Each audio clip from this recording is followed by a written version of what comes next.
And we are looking forward to seeing him play. Yeah, we are, for sure. Let's go to Brian. Brian, how are you? Hello, Brian. I'm doing well. What's the scoop, Brian? Okay. Good morning. I thought yesterday's game was very sloppy from Brandon Friedman. I think that Brandon Friedman could have done more to win yesterday's game because the other team, the Miami Dolphins, they had a sloppy game. But the Browns, We got I'm you. sorry. No, that's all right, Brian. We understand the point. We got it. Thanks, Brian. Let's answer that question then. Look, you got plenty of penalties in yesterday's game, and you're hoping that, when you end up with 9 penalties for 57 yards, you've got some issues. And especially when you've got the offense moving down the road and you're trying to get into a rhythm and you got a touchdown call back because you had a penalty. Yep. Those are all self-destructing things that hurt the Browns yesterday. I can't look at yesterday's game and say they should have won that game. There is a part of me that believes they should have won that game yesterday if they were more effective, if they didn't have penalties, and if you were able to size up some of the problems on the offensive line. Look, the defensive backs weren't perfect yesterday by any means, but they were still in a situation to win. I still question the punt, that they didn't punt in the fourth quarter, that they decided to go for it with 5 minutes to go, and they put themselves in a pretty bad spot. Andy, the Browns beat themselves. With all the penalties and all the mistakes, they were up at halftime. You go in and make your adjustments, you go out and win the second half. Browns didn't make the adjustments. They didn't win the second half. It's as simple as that. The Browns should have won that football game yesterday. I'm not going to say they shouldn't have won. They should have won the football game. They were horrible in the first half. You get the touchdown pass right before the half. You've got the momentum going into the second half. You don't make adjustments to lock down and secure the win. It just, to me, that was the most shocking thing. As bad as it was, even at halftime, you're sitting there going, okay, got the lead. Go in, make your adjustments, win the second half of the football game. They didn't do that. To me, that was the big difference. That was by far a winnable game, and it should have been a win for the Orange Helmets yesterday. All right, Kenny wrote it. We're going to go to you in just a second. You're going to see why we're not going to you first. Let's go to Skype. Hallie Good is on the line. Hey, how are you? Hey, Hallie. Hi, Hallie. Can you Guys. Good morning. Good morning. How are you? Good. What'd you think of the Browns game yesterday, Hallie?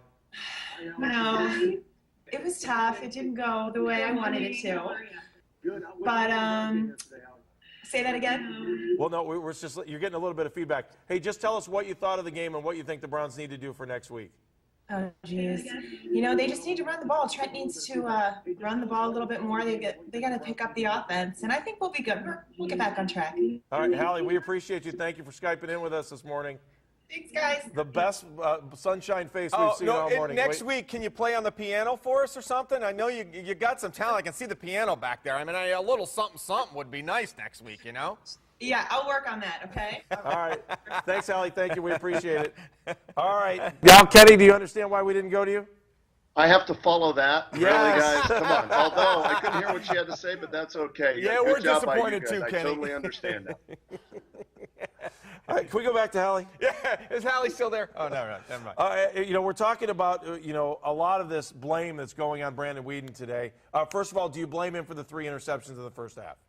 I thought 2 out of the 3 interceptions were his fault. The one tip ball, he threw behind Cameron and everything. He's still staring down his receivers far too much. He's got to find a way to break that habit, or opposing cornerbacks like Demetri Patterson, who was with the Browns last year, probably knew that, looked into his eyes, and was able to come up with a couple of those picks. He's got to get away from staring down his receivers, or before long, we're going to be talking about when are they going to put Jason Campbell in the game, or Brian Hoyer for that matter. Yeah, great point on the staring down, Kenny. And that's something that we talked about last year. And you're like, okay, he's a rookie. He's going to do that. And Brandon Weeden talked about adjustments that he had to make in the offseason. And one of them was patting the football too many times, releasing the ball quicker, making quicker decisions, quicker reads. I agree with you 100%. That first interception, he he looked at the left side like it was going to turn to concrete. And if anybody in the stadium or anybody in the world who was watching didn't know he was thrown over there, it's crazy. So number one, I think that's the number one thing from last year that carried over for me this year.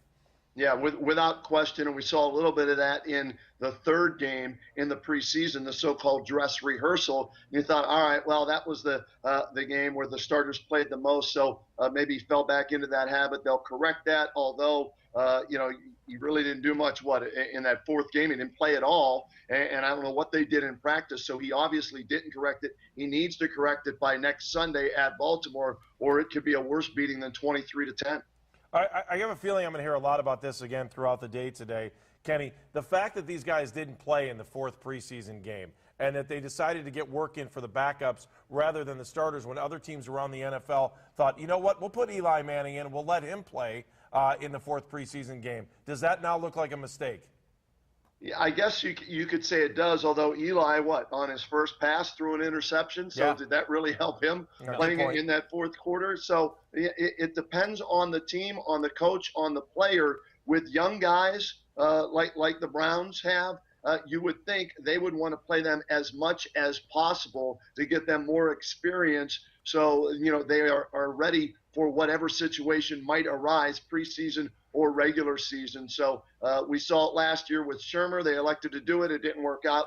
This year you had Chud doing the same thing. It didn't work out. Now with one game under their belt in so-called regular season real speed, we'll see if they do any better next week, but it's on the road at Baltimore, an angry team. The best thing that happened to the Browns yesterday was the fact that the whole division lost. The Browns are tied for first place today, guys, at 0-1 after losing that game to the Miami Dolphins. That's the only good thing that I could take away from yesterday's game, other than Jordan Cameron, who I thought played a decent game yesterday. Yeah, I think that's pretty much the prevailing thought all across Northeast Ohio today is that Jordan Cameron was the bright, shiny moment. Yeah. But if you look at a North Turner offense, you better expect the tight end to be a good tight end the way what we saw yesterday.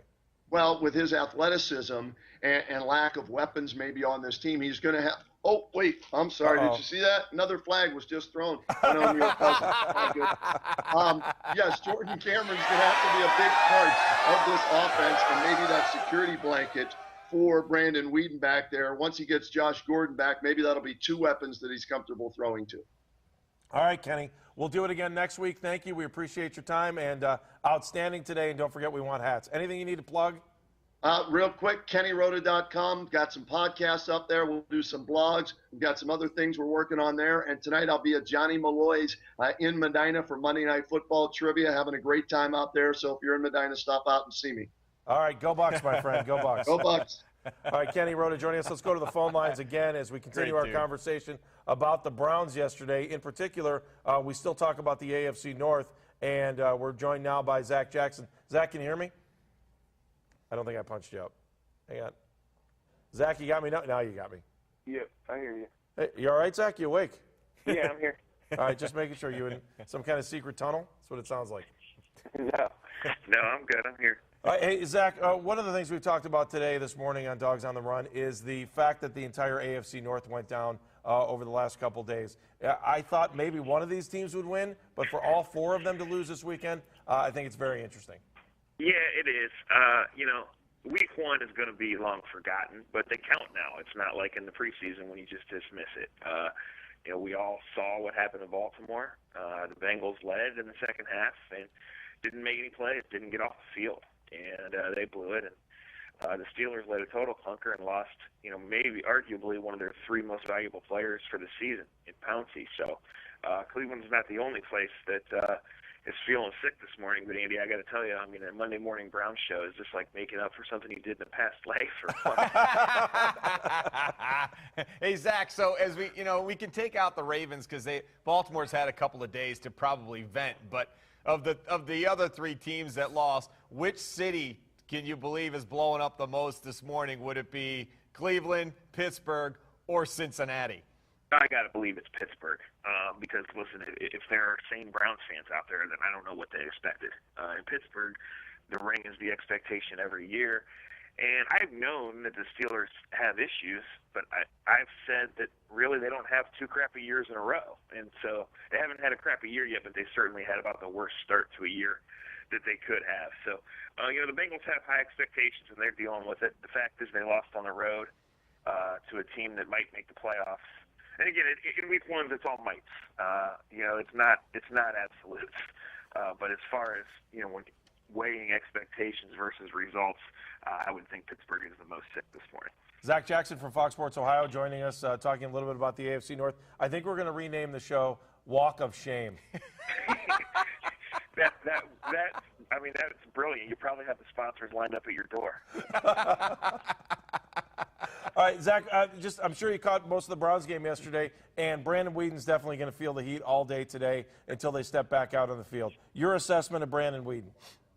He does not resemble an NFL quarterback, and that's a shame. I really liked some of the different things formationally they did.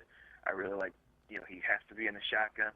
But Andy, I'm an amateur, but I'm watching him back there catch the shotgun snap and lock in on where he's going to go. And, coaching is better and will make him better. And when Josh Gordon gets back in 2 weeks, there will be another threat there. But once the Dolphins realized that it was going to Jordan Cameron, it was trouble. And he's not mobile, and there's no it factor there.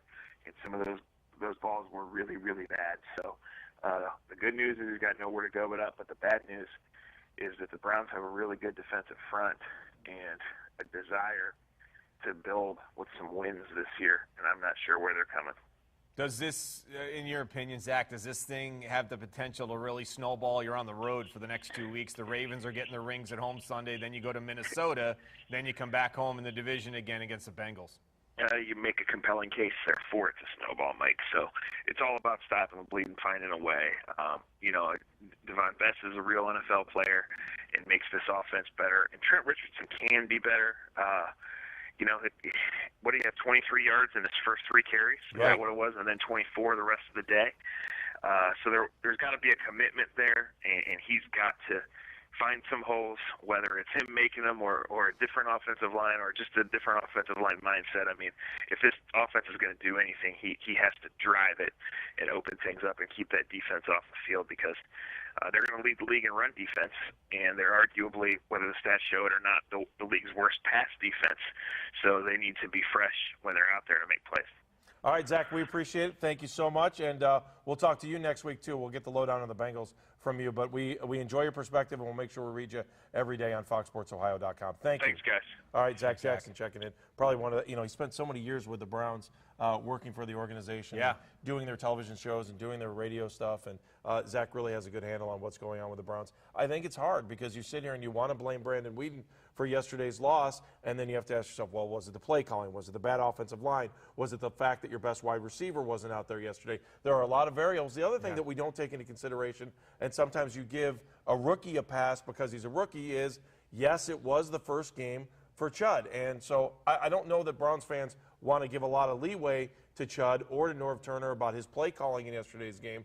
But again, if you want to be a little bit optimistic about what's going on with the Browns heading into next week, it's that you've got a whole new regime and the whole new process is moving forward just from one game. So, I mean, if you want to have some kind of hope, that must be it. Yeah, it is. But, on the other hand, too, the expectations were high because of what you saw on the field and off the field with the coaching staff, with the players that were coming back, with Brandon Whedon coming back into a new system that everybody felt he looked pretty comfortable with. He would agree in the preseason, with Trent Richardson being kept out most of the preseason to be healthy. There was a lot of high expectations. You're thinking at the top as you're going to this game yesterday against Miami, you're thinking this is a win.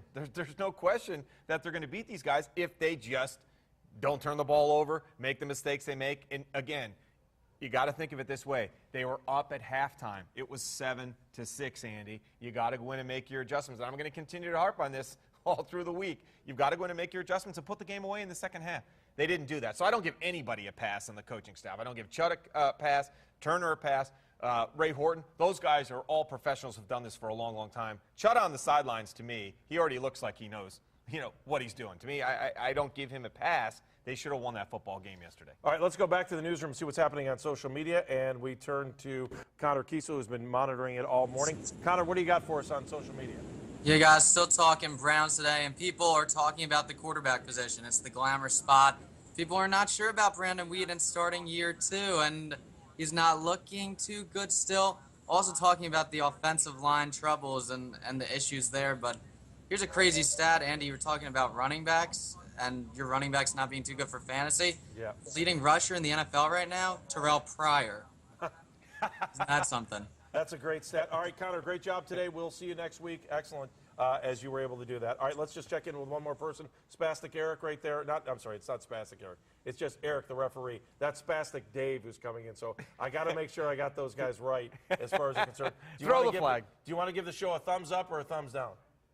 Oh, it's a medium. Oh, he Whoa! gave it a thumbs up. Next week, he'll have his microphone on him. He'll also have a flag that he'll be able to throw. So we're going to get him all up to speed, and he'll be able to do everything that he needs to do. Mike, great job on the first show. You too. Appreciate it. How about a big round of applause over there for our entire engineering crew? They did an amazing job over the last week, and our production crew.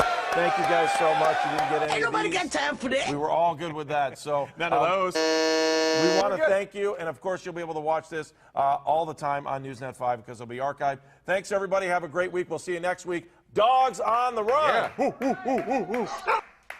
Yeah.